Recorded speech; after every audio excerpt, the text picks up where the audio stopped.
നമസ്തേ, യോഗയിലേക്ക് സ്വാഗതം. ഇന്ന് നമ്മൾ ചെയ്യാൻ പോകുന്നത് ഭ്രാമരി പ്രാണായാമ. വളരെയധികം ഗുണങ്ങളുള്ള ഏറ്റവും ഇമ്പോർട്ടൻ്റ് ആയിട്ടുള്ളൊരു പ്രാണായാമയാണ് ഭ്രാമരി പ്രാണായാമ. ആദ്യം എങ്ങനെയാണ് പ്രാണായാമ ചെയ്യുന്നതെന്ന് നമുക്ക് നോക്കാം.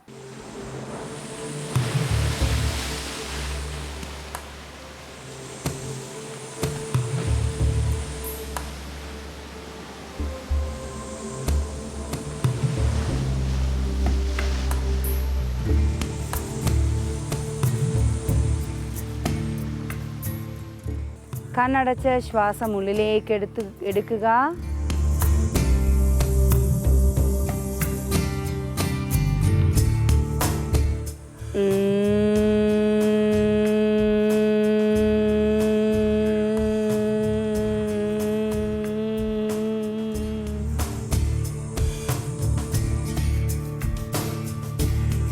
കൈ റിലീസ് ചെയ്ത് നിങ്ങളുടെ ശ്വാസത്തിൽ മാത്രം ശ്രദ്ധിച്ചുകൊണ്ട് റിലാക്സ് ചെയ്യുക.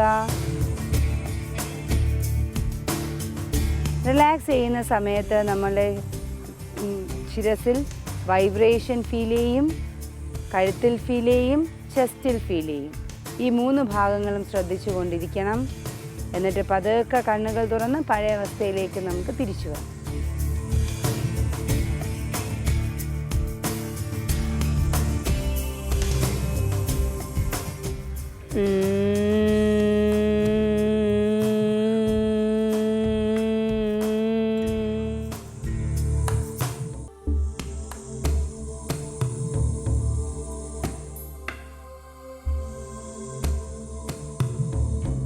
ഇപ്പോൾ നമ്മൾ ചെയ്തത് ഭ്രാമരി പ്രാണായാമ. വളരെ സിമ്പിളായിട്ട് ബിഗിനേഴ്സിന് ചെയ്യാൻ പറ്റും, ആരംഭഘട്ടത്തിലുള്ളവർക്ക് ചെയ്യാൻ പറ്റുന്ന രീതിയിലാണ് നമ്മൾ ചെയ്തത്. ഈ ഒരു പ്രാണായാമയുടെ ഫസ്റ്റ് ഗുണം എന്ന് പറയുന്നത് നമ്മളുടെ ഓർമ്മശക്തി വർദ്ധിപ്പിക്കും. രണ്ടാമത്തേത് നമുക്ക് ഏകാഗ്രത കൂട്ടാനായിട്ട് സാധിക്കും. നമ്മളുടെ ബ്രെയിൻ സെൽസിനെയും ബ്രെയിനിലെ കോശങ്ങളെ ഡയറക്റ്റായിട്ട് നമുക്ക് ഈ വൈബ്രേഷനോടുകൂടി ആക്ടിവേറ്റ് ചെയ്യാനായിട്ട് സാധിക്കും. അപ്പോൾ ഈ അംനീഷ്യ, അൾസിമേഴ്സ്, പാർക്കിൻസൺ അങ്ങനെ നെർവ്സ് സംബന്ധമായിട്ടുള്ള എല്ലാ അസുഖങ്ങൾക്കും നമുക്ക് ഈ പ്രാണായാമ ചെയ്യാവുന്നതാണ്. റെഗുലറായിട്ട് ചെയ്ത് കഴിയുമ്പോൾ നമുക്ക് പ്രായത്തിനോട് ചേർന്ന് വരുന്ന മറവി അത് ഒഴിവാക്കാനായിട്ട് സാധിക്കും.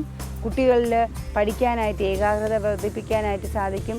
മധ്യവയസ്കരിൽ നമ്മളുടെ ഈ ഡെയിലി ലൈഫിലുണ്ടാകുന്ന സ്ട്രെസ്സ് കുറയ്ക്കാനും സാധിക്കും. റെഗുലറായിട്ട് ഈ പ്രാണായാമ പ്രാക്ടീസ് ചെയ്യും. നമസ്തേ.